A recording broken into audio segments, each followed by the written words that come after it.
Good morning, everyone. My name is Gyan Pampani, and I'm the host of the Entrepreneurship Insights Podcast. Today, our guest is Rennu Dhillon. She is the founder of Genius Kids Incorporated, an educational franchise with over 30 centers in the Northern California region. She has been featured on many documentaries to include CNN Money, TV5 Monde, Kron 4 Television, Sony TV Asia, and she is also a visionary in early education. Dhillon holds a Bachelor of Science degree in pharmacy from Aston University, Brigham, United Kingdom, a doctorate in natural sciences from the Clayton School of Healing, Alabama.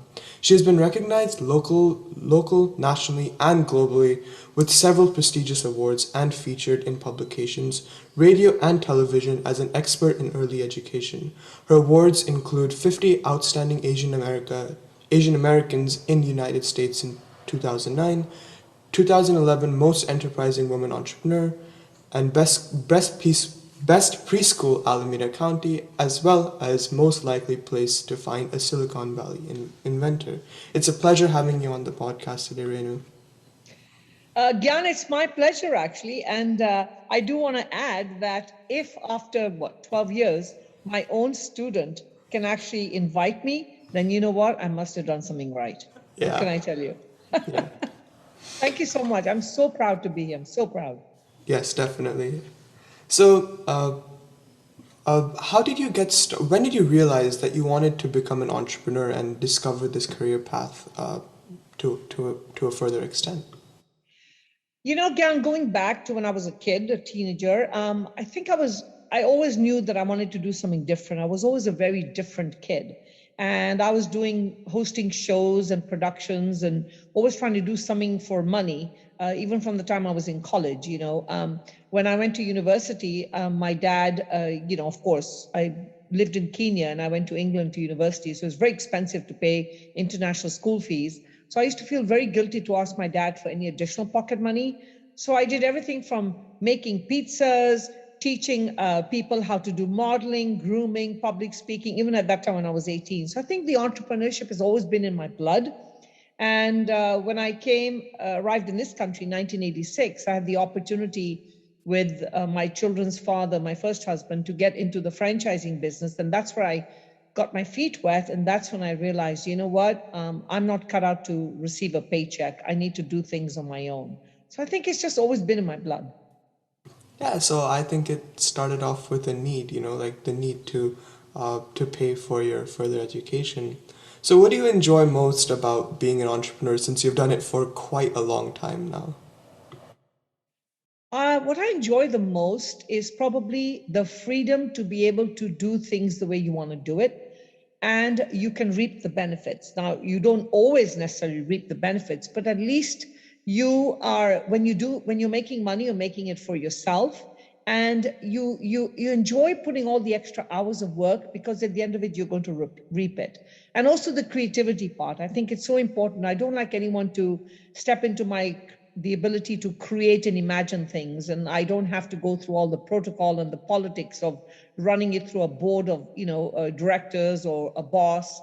So I think the freedom to be able to do what I want is so valuable. You can't put a price to that. Yeah, so you mentioned freedom, and freedom does come at a price. So what price did you have to pay for that? You still pay the price even today. I mean, COVID paid a huge price during COVID, right? I think the price that comes with that is, you don't have that secure paycheck coming in every month, right? And so you're always constantly engaged. You're always thinking about what could happen, what should I do, how can I be better? You're always thinking ahead. And sometimes that can be stressful. It can, I mean, going back to COVID, for example, I think in all my 30 plus years of being an entrepreneur, I had taken everything into consideration from earthquakes to tornadoes, but never a pandemic. And that too, when the pandemic hit, okay, we all thought, chalo, 2 weeks of vacation, sit at home, and then back at work. And it dragged on, and it's still going on and on. So I think, the price you pay for it is you have to be prepared for the worst. And you have to always be prepared to change your vision. You can't just be stuck and have this tunnel vision. You have to be able to be open to change.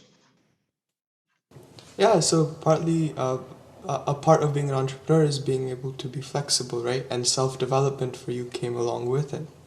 And so, given the most recent circumstances, COVID, but I'm sure there were many more difficult circumstances or difficult moments, how did you stay focused on your vision, and how did you change it to best adapt to whatever you wanted to do?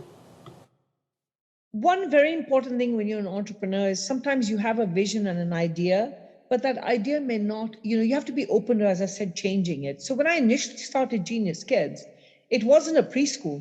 Genius Kids actually started in Ardenwood to focus on public speaking and communication. So the core idea right from the beginning was always communication and public speaking. And then I realized that there was a need for um, preschool, for daycare. And I slowly added that. I mean, I added the extended daycare only after 9 years. I operated a part-time preschool and part-time pre-K for years. So, but I was open to change when I realized that, moms and dads were now both going to work and the demand there was for daycare. I added that on, learned that business and added that on to my, to my plate. So I think always watching, keeping an open mind, seeing what's out there, and then being open to adapt or tweak your model to adjust to that. And sometimes you have to change it completely, and that's okay, as long as you don't lose focus for what your initial goal was.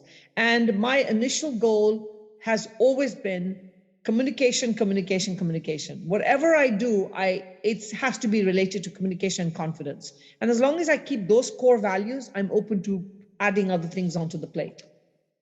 That's definitely interesting, how you keep those thing, and the best thing about values is that you can add on how much ever you want to it, right?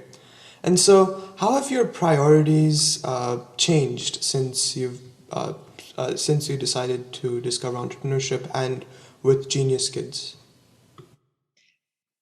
So when you mean by priorities, in what way? My personal life, my work, which way? I mean, just in a personal manner, and business priorities as well.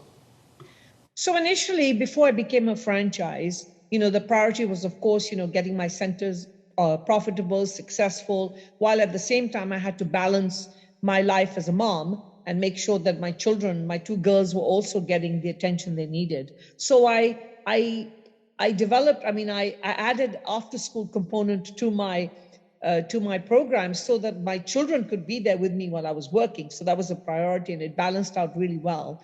And the good thing is they both grew up in the business and they both have become entrepreneurs. So that's really great. Is it's gone into their blood, and so that was one. But then now, as a franchisor, my priority is not just myself. I have to also make sure that my franchisees are also successful and help them stay afloat. And now I have to be a mentor for them. Before, you're a mentor for yourself and you're leading yourself, and now you're leading a whole bunch of other people as well. And you're responsible for, there is some responsibility there because they've invested their money into a vision that they believe in with you. So my priority now is also to make sure that they're as successful as I am. Yeah, sometimes I've noticed, and maybe you've noticed, that people don't invest in companies, they invest in people, right? So the picture that you put out to the world really matters. Um, so how did you, so you started Genius Kids, an after school enrichment center, and how did you develop funding for your first franchise? Because funding is a big factor in entrepreneurship. Gyan, I have to say I'm actually really proud of myself that I'm completely self-funded.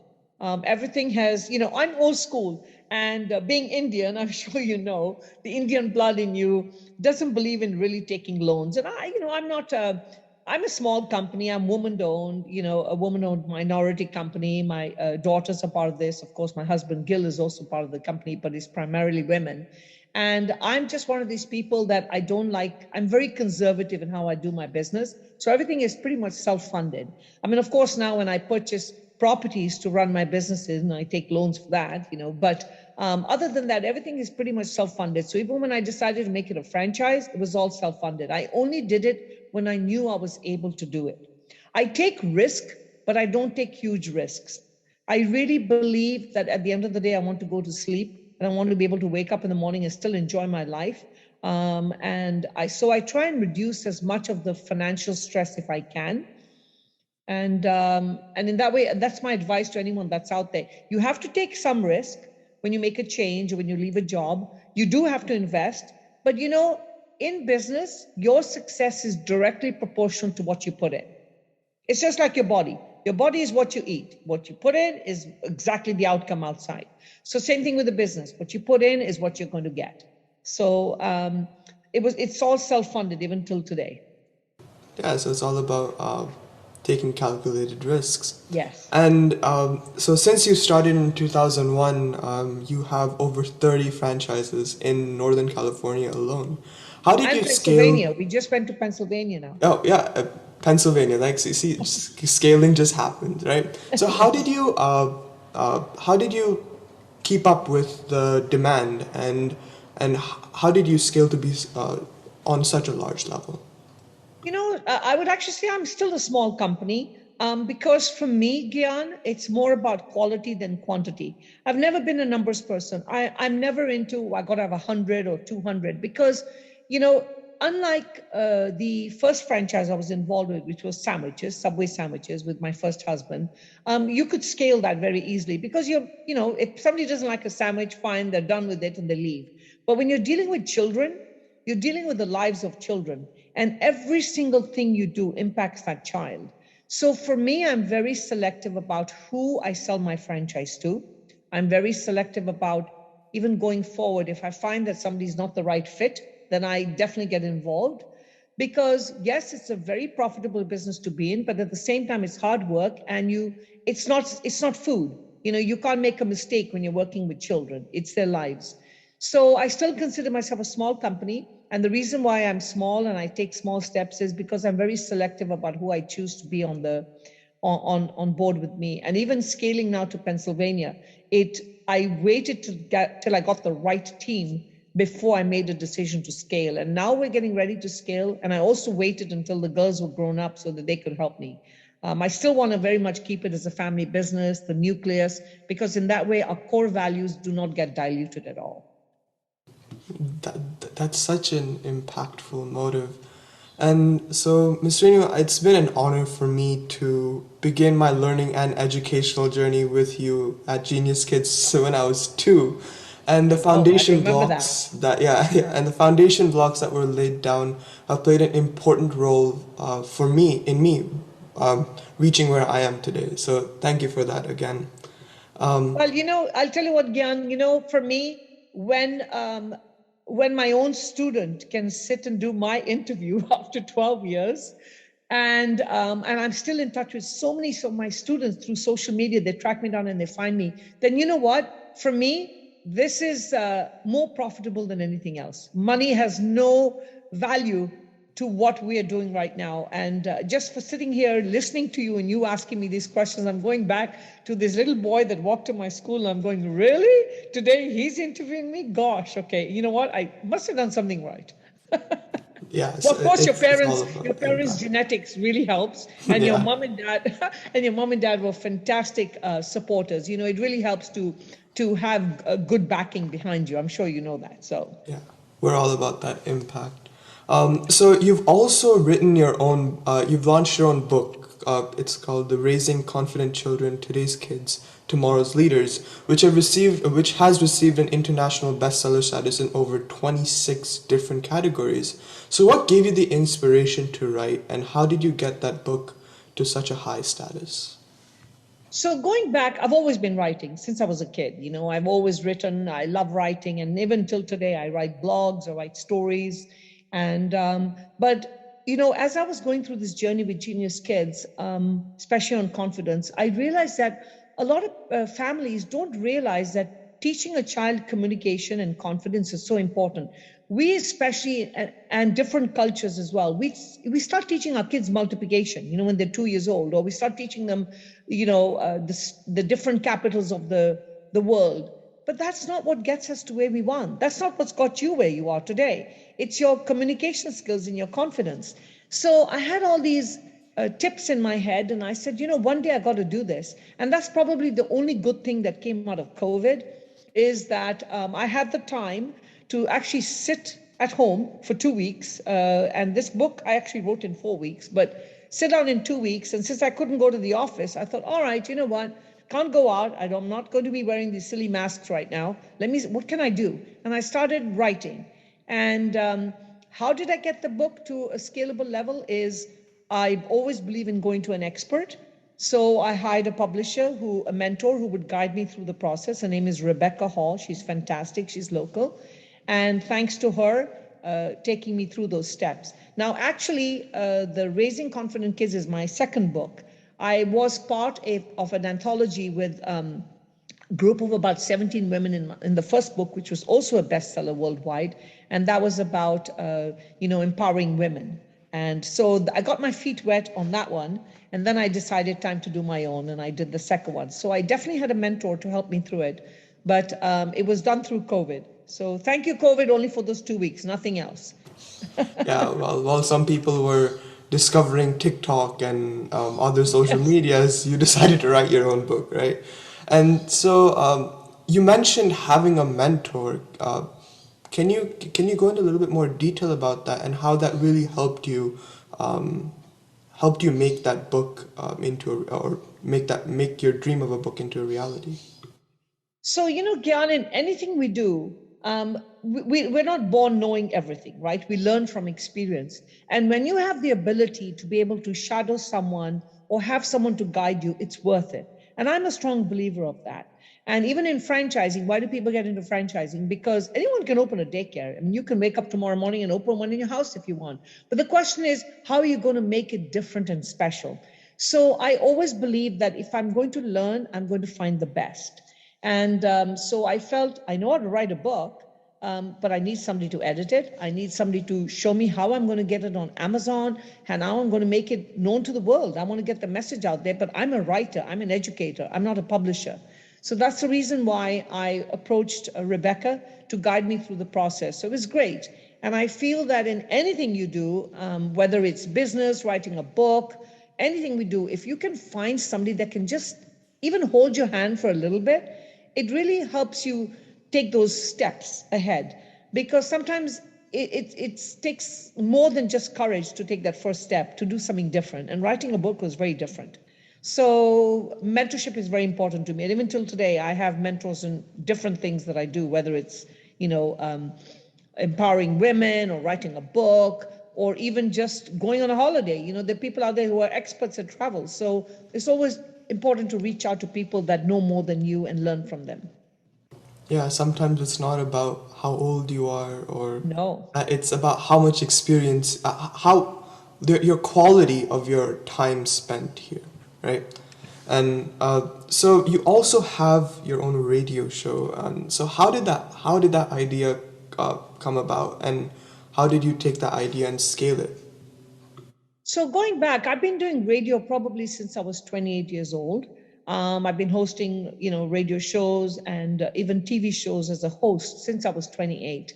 And so that's right in my blood, and I love to do it because I love to talk. If you love to talk, then you need to find avenues to talk, because not everybody wants to listen to you at home. And so I've been hosting radio shows since then, and on different subjects, from music shows to matrimonial connections to, life. But when it came to Genius Kids and I started focusing on the children, and I've had different shows on that, I have taken a little bit of a backseat this year, simply because when I was hosting during COVID, I also, in addition to hosting my own radio shows for children, which was Conquer the Mic, I was also involved with a community show called Voices, and also my own show called Candid Conversations with Rennu on different issues like domestic violence, just different topics that a community doesn't like to address. But unfortunately, with social media, if you don't become that popular when you address topics that, people don't want to hear. And I got trolled a little. And so I decided, you know what, Rennu, you better take a back seat for a little bit, take a chill pill and avoid politics for a little bit. So I'm going to be bringing my shows back again the beginning of the year. And I'm bringing back the kids show, and I'm starting back my own podcast again. And probably this time, rather than be on a radio station, I'm going to focus on more of podcasts to get the voice heard everywhere. But radio has been a great avenue because you connect with people. And the amazing thing about this, Gyan, is I can be sometimes at a store and people will walk up and recognize me from my voice. They may not have seen me. I mean, during COVID, we had Zoom, which was great. But before COVID, it was just voice. And now people will recognize you on that voice. So voice makes a lot of difference when you connect with humans. But I love radio and I love doing podcasts. And I think I'm sure you do this because you enjoy it, right? So, it gives you the opportunity to meet people worldwide, anywhere you want to be. And you build relationships. I think that's so important. Yeah, and you said like, oh, I must enjoy it. Yes, I do. That's why I've done it for a long time, and it's just like I enjoy talking to people. I enjoy uh, I enjoy just talking to people with a variety of experiences. And I actually once talked to this guy who had his own space station in Europe, right? Wow. So it's like like entrepreneurship is just so broad. Like you can do literally anything with it, right? You can take science, or you can take your vision to inspire tomorrow's leaders. It's just amazing of what people can do with it. And again, a lot of people think, oh, to be on the radio show, I should have done something absolutely amazing, like take a company public or whatever. I don't believe in that. I like to call real people to my show, people that have to share real life experiences, heartwarming experiences, because not everybody can relate to somebody taking a company public. Not everybody can relate to IPOs, and Silicon Valley is all about that. There's just so many people and kids who are doing so many different things. And one of the most amazing things about my show, the radio show, is we used to have children from Nigeria, from South Africa, log in on Saturday morning to present their thoughts, which was just so beautiful that we had a whole world connected. Yeah, and like from your description, it would be an honor to be on your show in the future, right? So, what advice do you have for teens thinking about entering the franchise field? So, it's not so much about franchising, Gyan. I think for teens, I really feel that if you have a good idea, if you have something in your mind, sometimes you have an idea and then you might ask yourself and you think, oh, it's a silly idea, and you shelf it. Don't shelf things. It's what's unique that becomes successful. So when you have an idea, start penning your thoughts down on paper, start asking people, but not too many. Because I'll tell you one thing. When I asked my friends, when I wanted to do Genius Kids, at that time I was employed I was doing really well. I was employed in a great job. And sorry about that. And I asked a few friends what I wanted to do, and every single one of them said, oh my gosh, don't waste your time doing a kids program. It's never going to work. It's going to fail. And I'm so glad I didn't listen to them, because, can you imagine how my idea would have been shelved? So when you have an idea, take the courage, ask a few people around you, get started, but take small steps. I always believe in small steps, and those small steps will help you grow. And as you're growing, then keep your mind open. And when you realize the demand for your vision, your idea, your product, whatever it is, then when you decide to franchise or license it, go out there, take mentorship, hire the right team to do this for you, and you will grow. And everything is not about making millions of dollars. There has to be gratification in what you do. And I think what I do at Genius Kids is gratifying. I mean, even now, at 61 years old, I wake up in the morning and I love going to school and I love teaching because those kids energize me, and I think that's what keeps me going. So do what you love, and when you love what you do, you'll make money at it. Yeah, that's so insightful. And you mentioned having an important team, not only just mentors, but people to help guide you along the way, so you can so you can make your combined visions a reality. So could you go into more detail about that? So, for example, you're growing your podcast, right? You're reaching out. You reached out to me for a guest, right? Ask people. Never be ashamed to ask for help. I mean, I'm quite shameless. If I want something, I'll go on social media. I'll go on LinkedIn. I'll look up people. I'll reach out, even if I don't know them. Have the courage to make that first move. And I've never understood why people wait for someone to come up to introduce themselves. Why? Go up and make your own introduction, because it's that communication. I was writing a blog yesterday, and what I wrote is communication is the Communication is the oxygen of relationships. If you don't have communication, everything else is going to fail. So whether it be, hey, do you know of any other guests that can be on my show? Or I need to do this, or you know what, I was thinking about this, where can I get this from? Pick up the phone and reach out. And what's the worst that's going to happen? Somebody will say no. Okay, move on to the next person.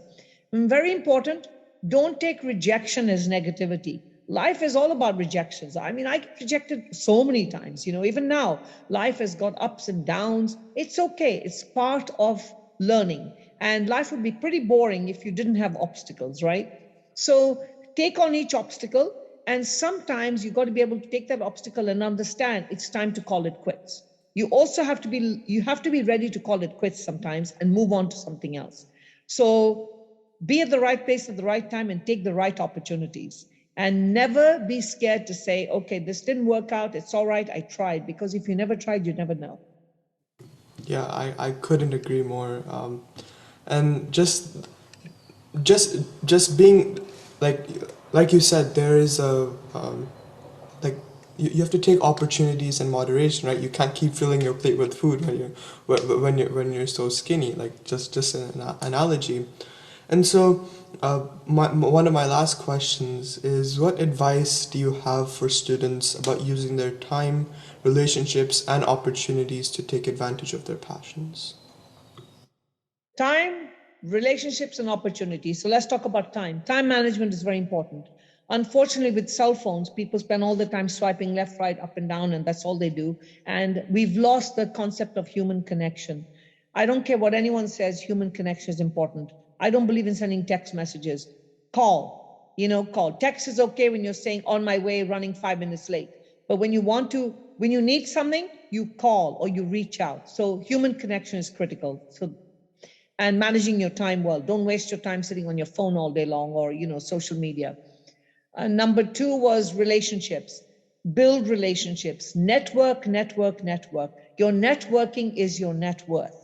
And the more people anytime you go anywhere, don't just stay in your little groups, little cliche groups. Isn't that what even adults do? You go to parties and everybody has a little mini group. And how many people go and welcome a new person? So get out of your comfort zone. Go meet new people, talk to new people. And I have a little list, and I keep anyone that I meet, I keep them on my list, because you never know when you can reach out to them, right? And you never know.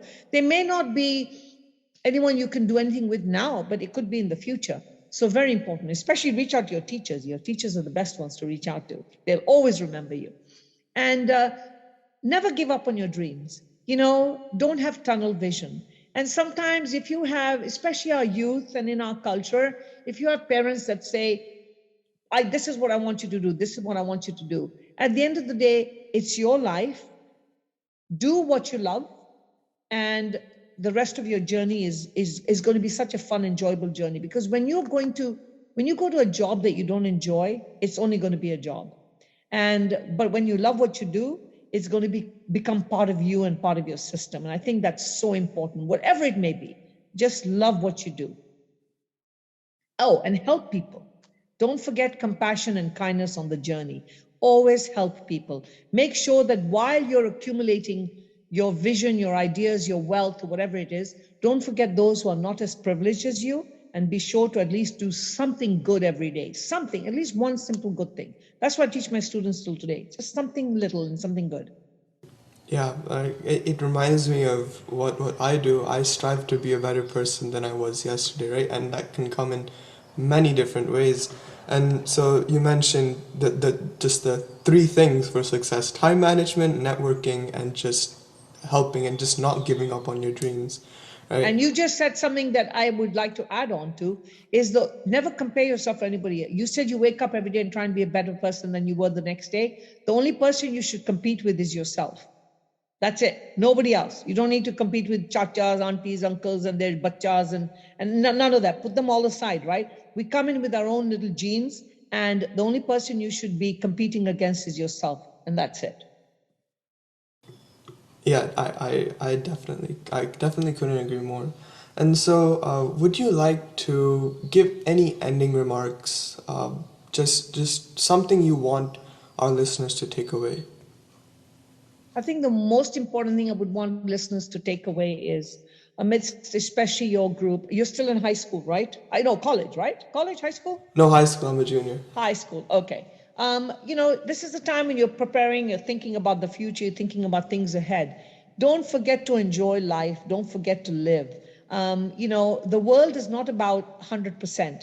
And when we graduate from college, you graduate with first class, second class, third class, it doesn't matter. Afterwards, you're not walking around with that degree. I don't walk around with my degree. And everything that I've learned in my life didn't come from school.